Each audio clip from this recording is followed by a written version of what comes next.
Please welcome the U.S. Homeland Security Secretary Alejandro Mayorkas and the Atlantic's Pulitzer Prize-winning journalist Caitlin Dickerson.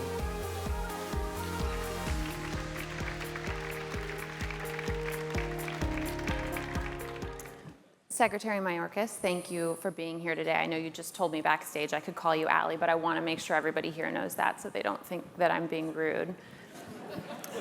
Thank you.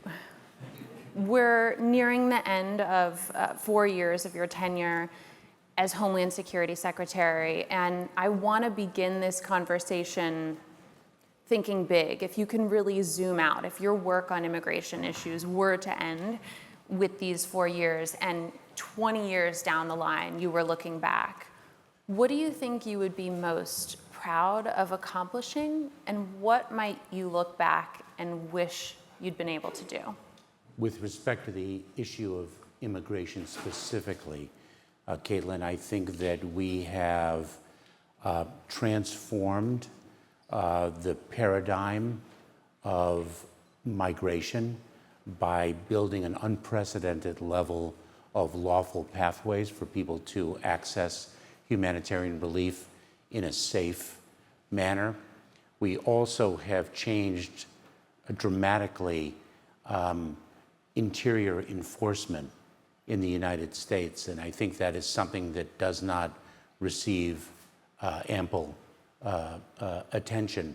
It wasn't that long ago when an individual who has resided for 20, 30 years in the interior of the United States, living in the shadows, was very fearful of randomized enforcement, and that is no longer the case. And in fact, from the community, we do not hear the plaintive cries for the exercise of discretion with respect to the undocumented population already resident here. And so I think those two very significant pillars of activity is something I'll look back on and say that was very, very important. Hopefully, when I look back on it, I could speak to much progress since, and the fact that those two fundamental changes have been enduring. We have not achieved the level of reform that is absolutely necessary, and that, of course, requires legislative action. I just cannot believe, well, I do believe it, but everyone understands how broken the system is. Everyone understands that we have not fixed it since 1996. There is unanimity about that, and yet a solution has not been delivered. So I take your point about limitations on interior enforcement, so the arrests and deportation of people who've been living in the United States for long periods of time, the limitations that the Biden administration has placed on that to protect, essentially, yes, people who aren't priorities for deportation. As you know, it's a big if whether those limitations are going to be lasting, and that very much hinges on the general election coming up. I want to talk about Springfield, Ohio, which has been in the news and on lots of our minds recently, and specifically with Springfield and the story that was invoked there about Haitian immigrants eating people's house pets. It's part and parcel with language that we're hearing more frequently in the national political debate, phrases like immigrants are, quote, poisoning the blood of America. Donald Trump, our former president, who's running for president now, has also said on the campaign trail repeatedly that he believes immigrants are like animals, are not human. Very, very extreme xenophobic language, which, as you know, has always been present in the rhetoric of fringe groups like neo-Nazis. But it's actually a big deal that we're hearing it in mainstream American politics. And this week I've been speaking with political scientists at Amherst University about the fact that these ideas are catching on, that about a quarter of Americans subscribe to some of them. And their concern is that when you have a society where prominent politicians are saying things like this and giving license to people who believe things like this, that you have a society that's prone toward increasing violence. In very extreme cases, they warn that this is how a society turns ultimately toward something as extreme as genocide. And so, do you think that people like you've got a prominent platform, that you're doing enough to counter these messages and not simply dismiss them as incorrect, but to offer an alternative story to stop the increasing belief that immigrants, and in particular immigrants who are not white, are actually less than human? So, Caitlin, I'm required to divorce my comments from identification with a particular candidate. But let's take stock of Springfield and the fact that parents are scared of sending their children to school in that community. The horrific demonization of migrants. The utterances are not only fueling xenophobia, but they are also fueling racism. We have seen that play out in world history before. My family tremendously impacted by it on a deeply personal level. My mother twice being a refugee in her life, the first time having lost tremendous number of family members in the Holocaust. And so this is something that we need to counter vigorously. And when I speak of we, it is not just an individual in a position that I have, but I speak of a collective we. This is something that we all must address. And we've seen hateful rhetoric propagated, I think, to a degree that I don't recall ever seeing before in this country. Words matter. The words of people in positions of prominence matter a lot.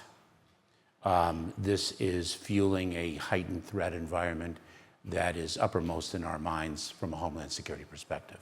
I think it's a very sad day when parents are scared to send their children to school because of narratives like this.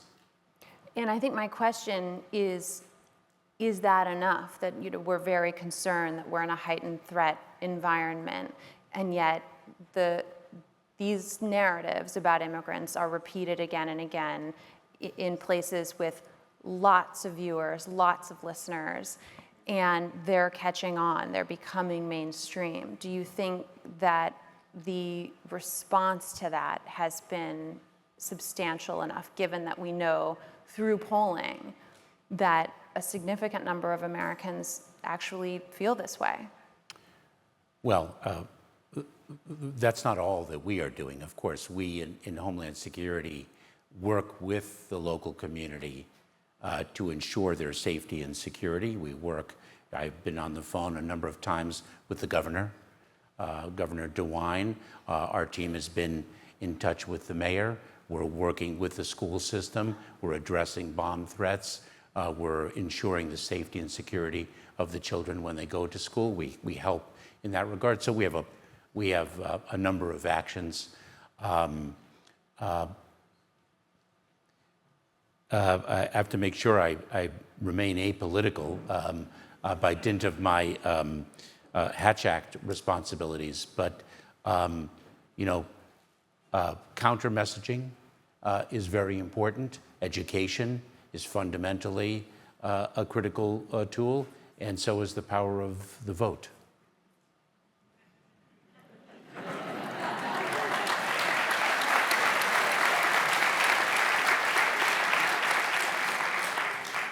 I think they got what you meant by that.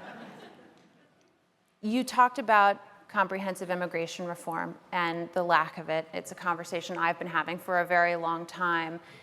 I want to actually dig into that a little bit, what's happened in Congress. And typically, the lack of reform is laid at the feet of Republicans. The narrative we hear most frequently, and which is true, is that Republicans in Congress have been unwilling to compromise with Democrats on Democratic priorities or really any meaningful change to immigration law since the 1990s, which is why we've been stuck.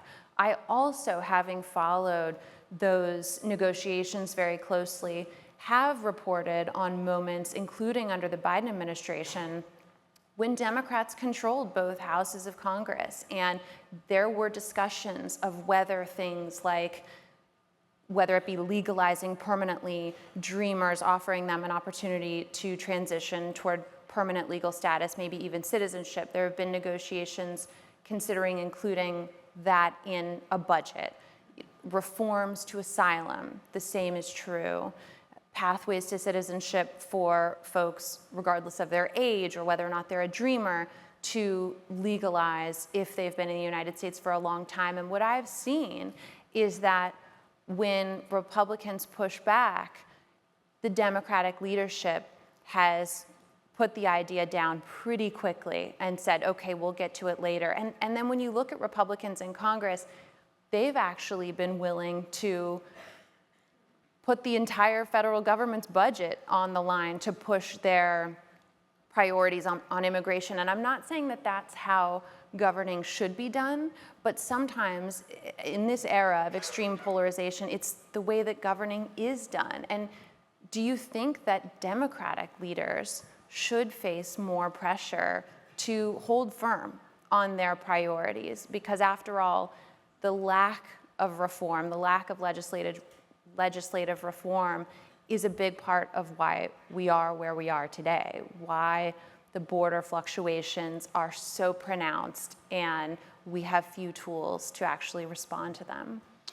So I have to unpack a little bit, Caitlin, because where we are today is in fact fundamentally because of the absence of legislative reform and the inability to ensure that our immigration system is actually designed to address the phenomenon of migration that we encounter today as opposed to 28 years ago.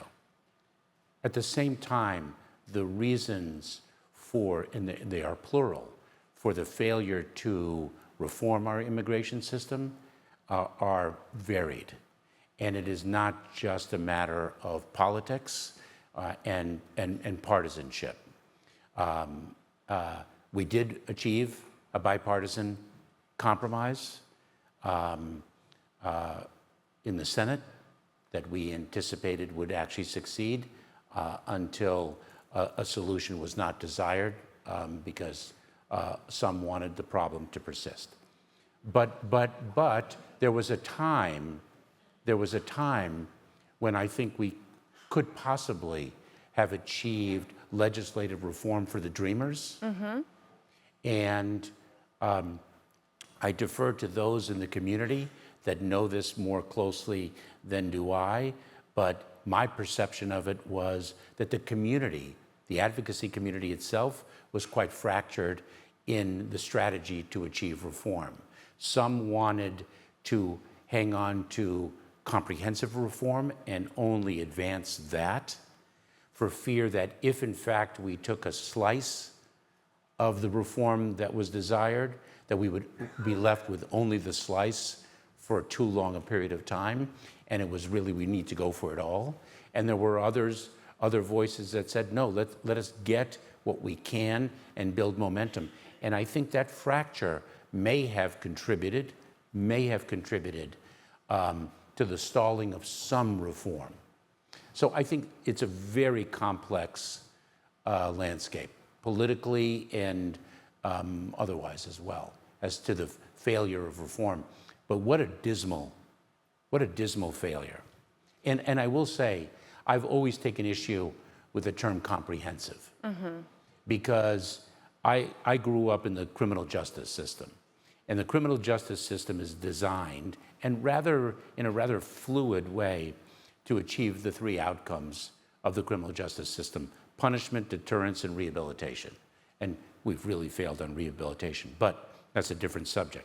But immigration, the system is designed to achieve family unity, economic prosperity, and humanitarian relief.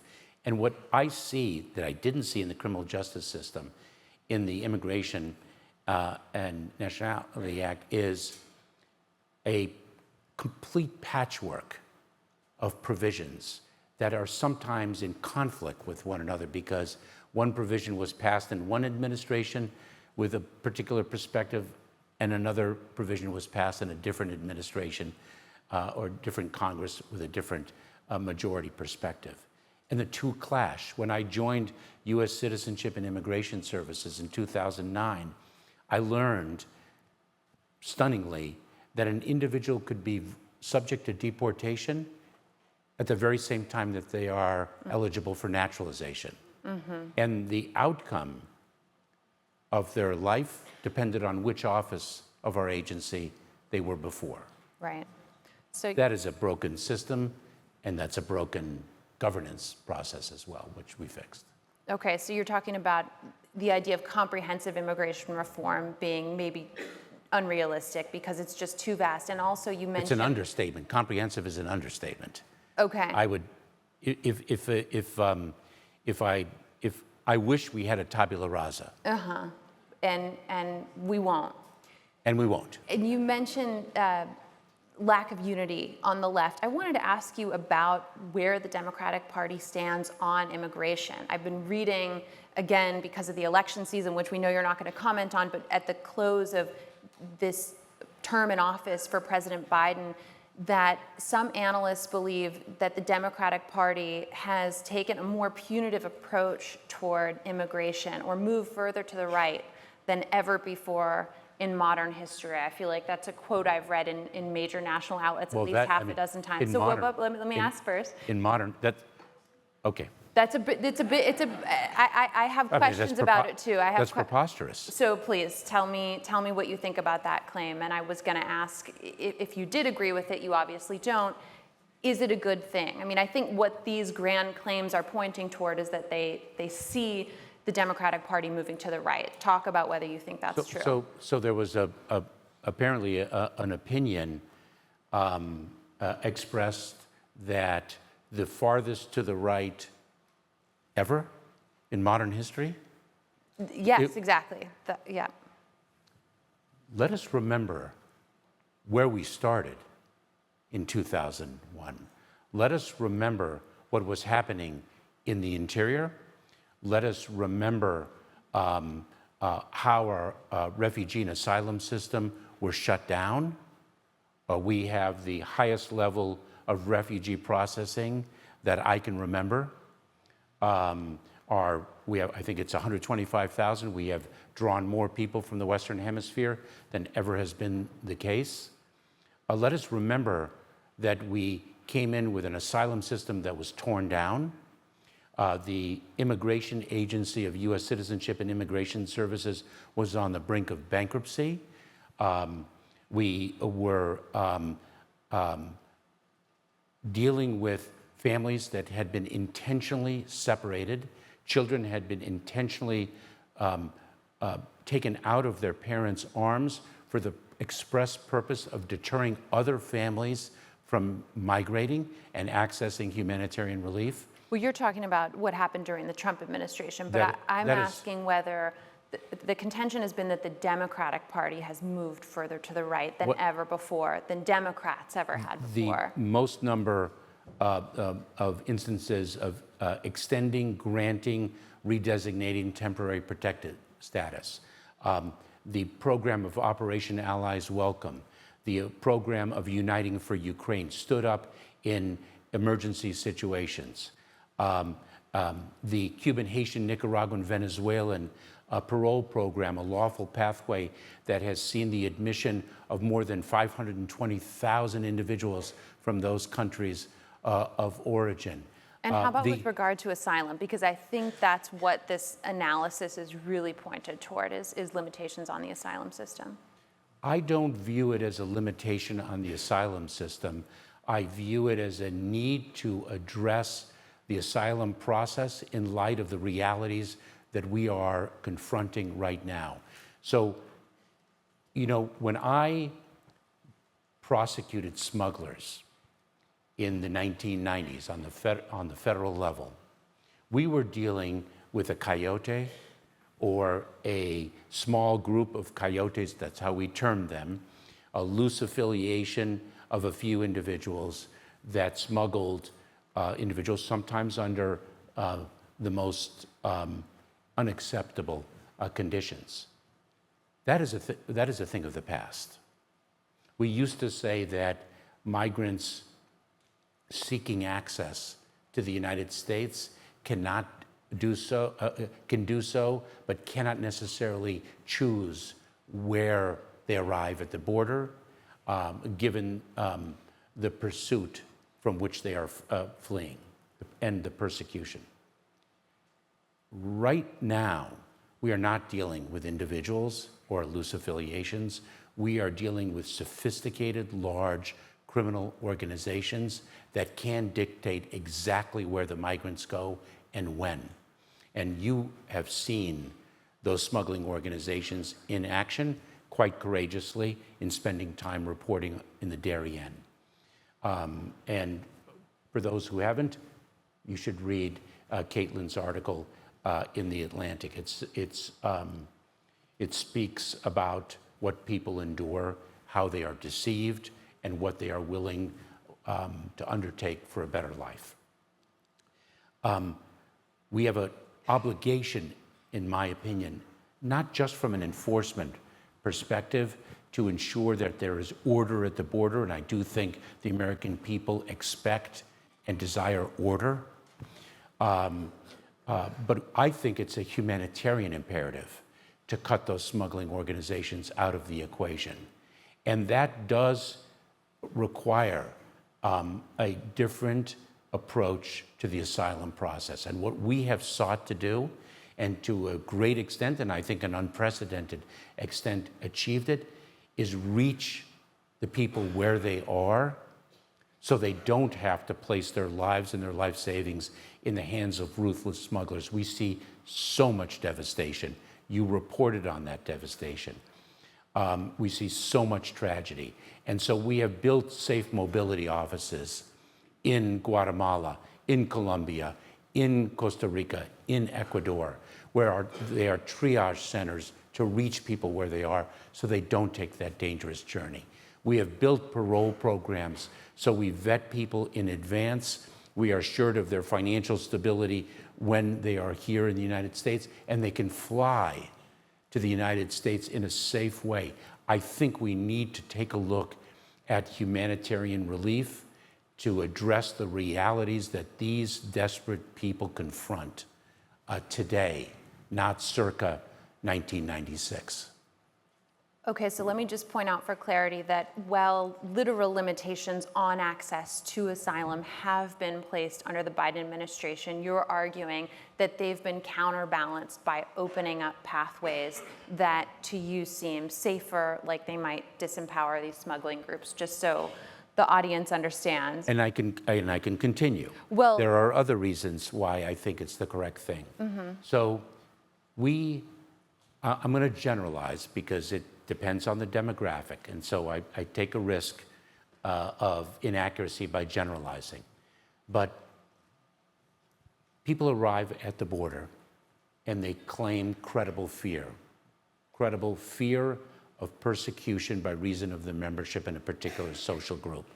Approximately, this is where I generalize, 70% meet that initial threshold. The ultimate merits determination is a higher bar under the law, and approximately 20 to 25% actually qualify. Mm-hmm.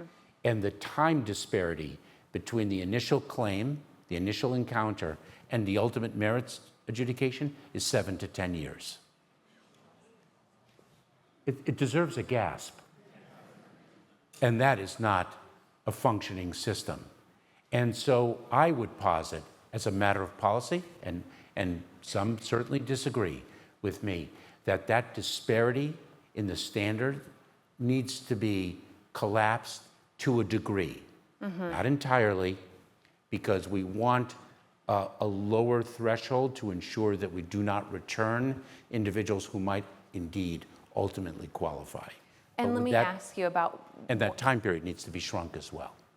And it's only grown in the last decade. Yes. I want to ask you about one person I reported on when I was in the Darien Gap who didn't make it into my story, but whose experience speaks to exactly what you're talking about.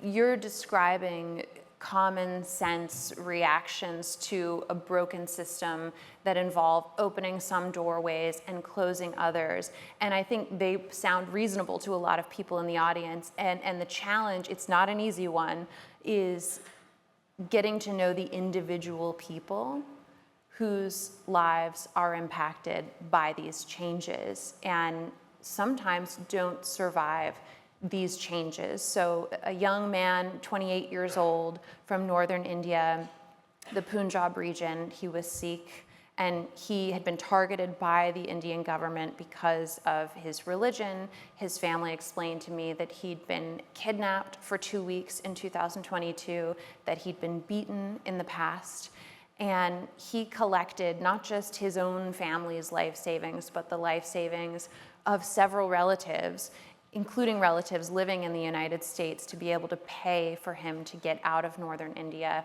He hired a smuggler who told him that if he paid extra, he would be able to get a helicopter ride across the Darien Gap, which is this narrow stretch of land you referred to earlier that connects Colombia with Panama. More than 500,000 people crossed it on foot last year, despite an extremely long list of threats, and many die along the way, as you well know.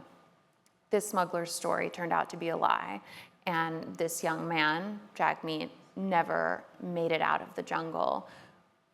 What really struck me about his story when I spoke to his relatives in California, initially they were trying to find him and eventually accepted that he did not survive that journey. What struck me was that in hearing about his experiences, his case was almost tailor-made for our asylum system, was it not? I mean, taken on the basis of the facts that were provided, he'd been targeted based on his religion and assumptions about his political associations because of his religion by a government, and therefore a textbook case for someone who would seek political asylum. But the only way he saw available to him to get to the United States was to pay a smuggler to cross the Darien Gap, and he ended up dying along the way. So what does that say about the state of our system now, the changes that you're describing, wanting to make? Again, in terms of broad numbers, they make a lot of sense.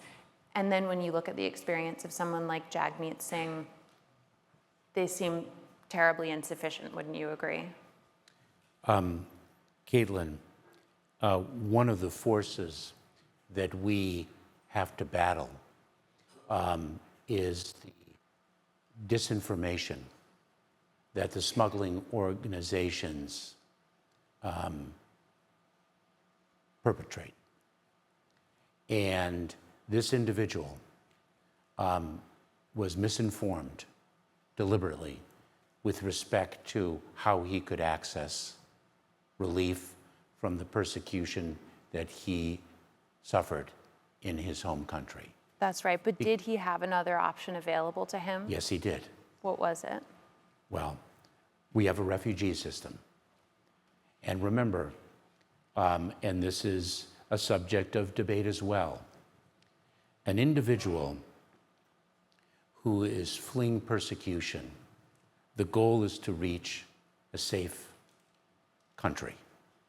And some, and this is a debate that I have on an ongoing basis, the question is that once an individual reaches a safe country, should they be able to continue on their journey from safe country to safe country to safe country to ultimately reach the safe country of their choice.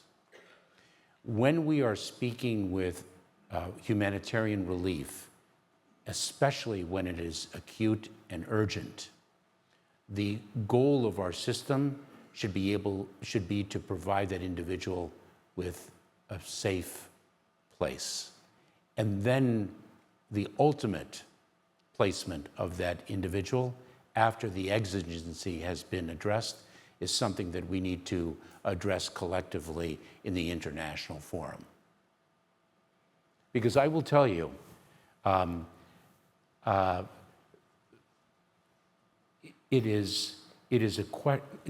individual did have alternatives. That individual could have sought, and I don't mean to diminish the tragedy, nor diminish the desperation that led to that tragedy. I don't know the circumstances of the family, whether the family could have petitioned for the individual's safe travel to the United States under our legal immigration system. I don't know the particulars, and I'm not technically expert. And people should know that, for example, that process of petitioning for a distant relative can take 10, 20, 30 years. Another reason we need reform. Was the individual safe in Colombia?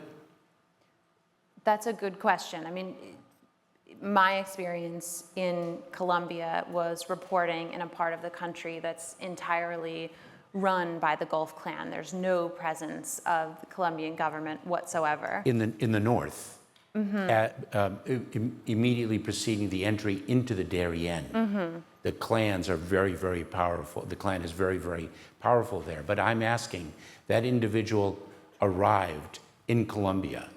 Was Colombia the only destination country to which this individual could flee to extricate himself from the persecution he suffered in India? Was there another neighboring country to which he could have fled? If he chose, or if he was deceived into believing that he needed to take this route, was he safe in Colombia? Could he have remained there and explored the ability to reunite? Because his Well, we have lots of asylum seekers who come to the United States from Colombia because of the overwhelming power of the Gulf Clan and other cartels throughout the country, not just in the north. We certainly do. But what you're saying is that he could have tried elsewhere. Look, the fact of the matter is he sought safety from persecution, as well as from the facts you shared with me, as well as reunification with his family here in the United States. Those are two forces that merged in his decision-making. We also, by the way, in terms of Colombia has given relief to approximately 2.5 million Venezuelans fleeing Venezuela. And so Colombia is a safe country for certain people, and I don't know how Colombia measures in terms of a country of safety for an individual with this profile. But I am a political refugee that benefited from this country's humanitarian programs. And so I understand very well the special draw of America. But the goal of humanitarian relief is to provide a safe country for an individual who is not persecuted by reason of their membership in a particular social group.